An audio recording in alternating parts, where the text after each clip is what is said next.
अल्हम्दुलिल्लाहिल्लज़ी हदाना बिहिदायतिल इल्मि वल इरफ़ान वस्सलातु वस्सलामु अला रसूलिही साहिबिल वही वल फ़ुरक़ान अम्मा बाद फ़क़द क़ाल अल्लाहु तबारक व तआला फ़िल क़ुरानिल मजीद वल फ़ुरक़ानिल हमीद फ़अऊज़ु बिल्लाहि मिनश शैतानिर रजीम बिस्मिल्लाहिर रहमानिर रहीम वलक़द नसरकुमुल्लाहु बिबदरिन व अंतुम अदिल्लह फ़त्तक़ुल्लाह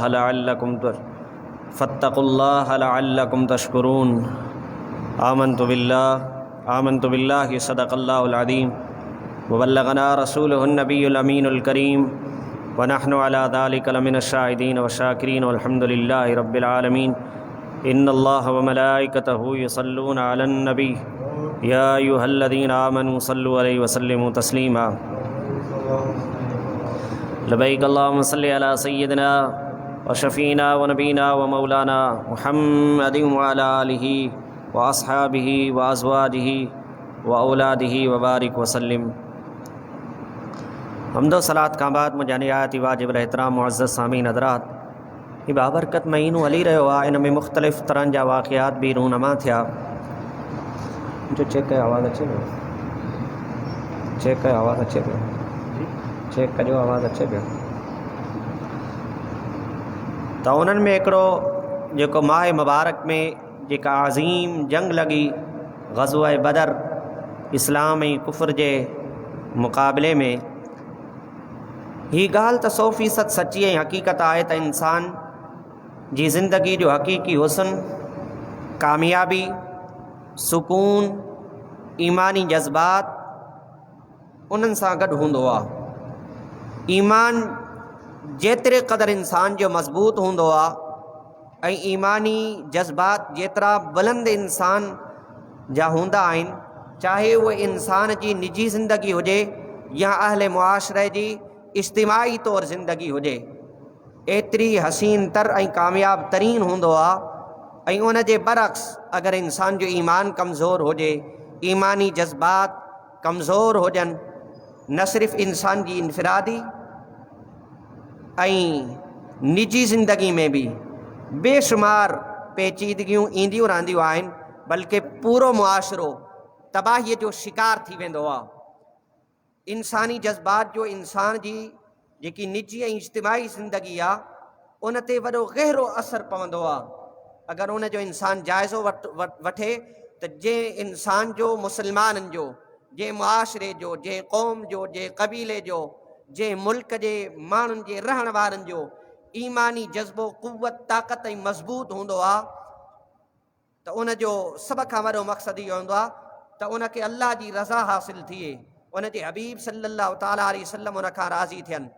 जंहिंजो ईमान मज़बूत हुजे, उहो उन जी चाहत इहा हूंदी आहे ऐं उहो अहिड़ा कमु कंदो आहे जंहिंसां अल्लाह ऐं अल्लाह जो रसूल सल्लल्लाहु तआला अलैहि वसल्लम राज़ी थिए, उन्हनि जी ख़ुशनूदी हासिलु थिए।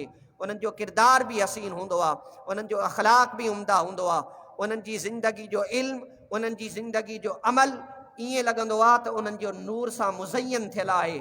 अगरि इंसान जो ईमान मज़बूत न आहे, ईमानी क़ुव्वत न आहे, कमज़ोर आहे, अख़लाक़ भी उम्दा न आहिनि, त इंसान मफ़ाद परस्त हूंदो आहे, दुनिया जो तलबगार थी वेंदो आहे, जंहिंजे नतीजे में उन मुआशरे जो, उन क़ौम जो, उन मुल्क जो जेको आहे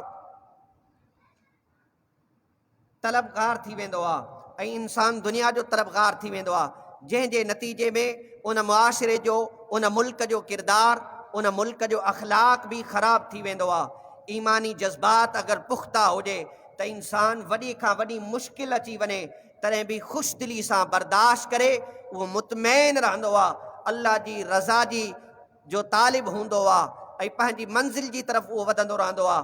पोइ बदर जी मुश्किलात हुजे या उहद जी सख़्ती हुजे, खंदक जूं मशक़तूं हुजनि या तबूक जी मसाफ़तूं हुजनि, उन्हनि जो रस्तो कॾहिं बि उहे शयूं नथियूं रोके सघनि। जॾहिं त ईमान कमज़ोर थी वञे त इंसान जे मथां मामूली मुश्किल अचण ते बि उहो हिम्मत हारे वठंदो आहे ऐं दिलि बर्दाश्ता थी करे पंहिंजे कमनि में मशगूल थी पवंदो आहे। दुनिया या आख़िरत में नुक़सान उहो खणी वठंदो आहे।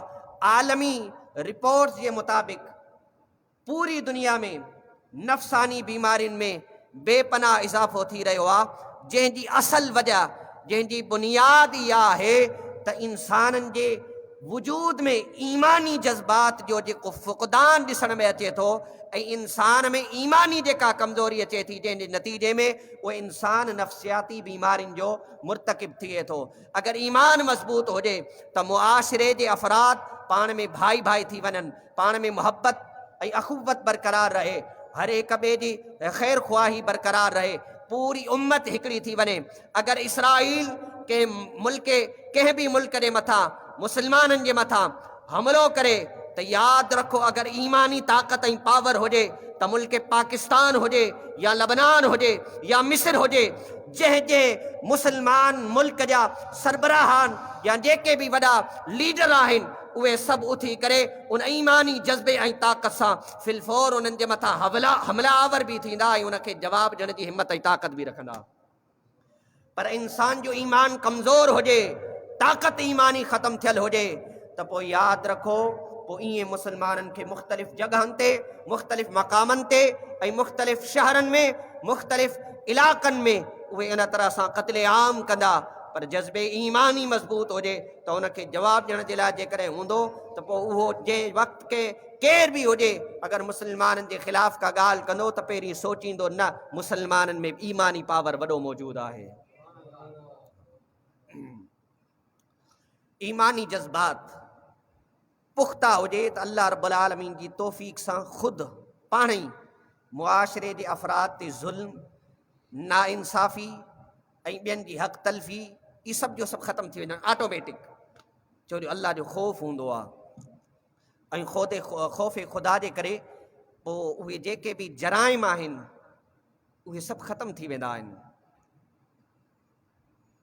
पर अगरि ईमान इंसान जो कमज़ोर आहे त पोइ ताक़तवर ऐं मज़बूत इदारा जेके बि हुजनि, अॼु असां ॾिसूं था असां वटि अल्हम्दुलिल्लाह ताक़त आहे, सभु कुझु आहे, पर उन जे बावजूद बि ऐं तरक़ी याफ़्ता बि आहे, पर उन जे बावजूद बि नाइंसाफ़ी तमामु घणी आहे। त इंसाफ़ बि तॾहिं आहे जॾहिं ईमानी ताक़त हुजे। त इन ई एतबार सां हिन माह मुबारक में रमज़ानुल करीम ईमान जी तरक़ी ऐं दीनी जज़्बात खे पुख्ता करण जो हिकिड़ो गोया ख़ासि महीनो आहे। नबुव्वत जे हिजरत जे ॿिए साल 17 रमज़ानुल मुबारक ते इस्लाम ऐं कुफ़र जी सभ खां वॾी जंग लॻी, ग़ज़वा बदर। हिजरत जे 18 साल रमज़ानुल मुबारक में अल्लाह रब्बुल आलमीन जे फ़ज़ल ऐं करम सां मक्कतुल मुकर्रमा फ़तह थियो, जंहिंखां बाद में रफ़्ता रफ़्ता आहिस्ता आहिस्ता माण्हू इस्लाम में दाख़िल थियण लॻा। 21 रमज़ानुल मुबारक ते हज़रत सैयदना मौला कायनात मौला अली रज़ी अल्लाह ताला अन्हु जन खे शहीद कयो वियो। बेशक अॼु उम्मत मुस्लिमा जेकी ज़वाल जो सबबु ॾिसण में अचे थो उहो इहो ई आहे त असां मुस्लमान त आहियूं, मगर दिलनि में पंहिंजे उन्हनि अज़ीम हस्तियुनि जी, उहे अज़ीम सहाबा जंहिंखे शौक़े शहादत बि हुयो, जंहिंजो ईमान पुख्ता हुयो, असां उन्हनि जे ईमानी जज़्बात असां में मौजूदु न आहिनि। अगरि उहे जज़्बात नसीब थी वञनि त अल्लाह रब्बुल आलमीन जो इहो वादो आहे त उहो मुस्लमाननि खे ज़रूरु सल बुलंदी अता फ़रमाईंदो। त इन ई एतबार सां हिकिड़ी रिवायत में ईअं अचे थो, ऐं ग़ज़वा उहुद में मुस्लमाननि जो वॾो नुक़सानु थियो। ग़ज़वा उहुद में सैयद शुहदा सैयदना अमीर हमज़ा रज़ी अल्लाह ताला अन्हु जन सां गॾोगॾु ॿिया केतिरा ई नामवर मुजाहिदीन इस्लाम शहीद थिया ऐं केतिरनि ई साहबनि जा जिस्म जेको आहे ज़ख़्मी थी पिया। ख़ुदि हुज़ूर सैयद आलम सल्लल्लाहु ताला अलैहि वसल्लम जिन खे बि तकलीफ़ पहुती, हुज़ूर जन जा ॾंद मुबारक शहीद थिया, इन एतबार सां तकलीफ़ पहुती। बहरहाल ज़ाहिरी ईअं सूरत हाल ॾिसण में ईंदी आहे, फितरी तौरु इंसानु परेशान थींदो आहे ऐं हौसला पस्त थींदा आहिनि। लाज़मी आहे जॾहिं एतिरो वॾो नुक़सानु थिए त हौसला बि पस्त थियणु घुरिजनि ऐं इन सां गॾोगॾु इंसानु परेशान बि थिए, हा, लेकिन अल्लाह रब्बुल आलमीन कलाम पाक में बेहतरीन इरशाद फरमायो, खालिक कायनात फरमायो, वला तहिनु वला तहज़नु व अंतुमुल औलाउना इन कुंतुम मुमिनीन। ये परेशानियों, ये मामलात, ये ज़िंदगी जा हालात तव्हांजे मथां ईंदा रहंदा वक्ती तौर। फरमायो वला तहिनु वला तहज़नु, तव्हां न हिम्मत हारियो, न सुस्ती कयो ऐं न गम कयो। इन कुंतुम मोमिनीन, अगर तव्हां सच्चा मोमिन आहियो त यकीनन तव्हां ई ग़ालिब ईंदव, अल्लाह रब्बुल आलमीन तव्हांखे इहो कामयाबी अता फरमाए छॾींदो। एॾो वॾो फरमान अल्लाह रब्बुल आलमीन जो फरमा, इन कुंतुम मोमिनीन, अगर सच्चा मोमिन आहियो त ज़िंदगी जी परेशानियुनि में न वेंदा कयो, हिक न हिक ॾींहुं अल्लाह रब्बुल आलमीन ज़रूर इहे परेशानियूं तव्हांजूं ख़तमु करे छॾींदो। इन एतबार सां त जेके भी सहाबा इकराम अलैहिम रिदवान अलैहिम अजमाइन जे शौक़ शहादत हुयो, वो हक़ीक़त में उहे दुनिया खां बेरग़बती हुई। कीअं?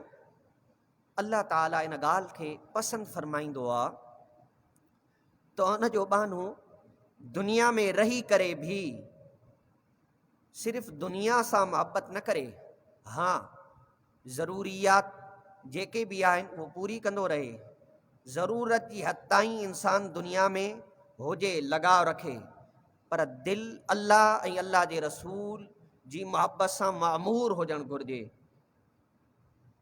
छो? इन जे करे त इन दुनिया जी जेकी मोहब्बत आहे हिकिड़ी अहिड़ी अजीब ऐं ग़रीब क़िस्म जी बीमारी आहे, जेको शख़्स इन बीमारी में मुब्तला थी वञे, उहो न सिर्फ़ु पंहिंजो सुकून बर्बाद कंदो, बल्कि उन सां गॾोगॾु बेशुमार इंसान गुनाहनि जो मुर्तकिब भी थींदो आहे।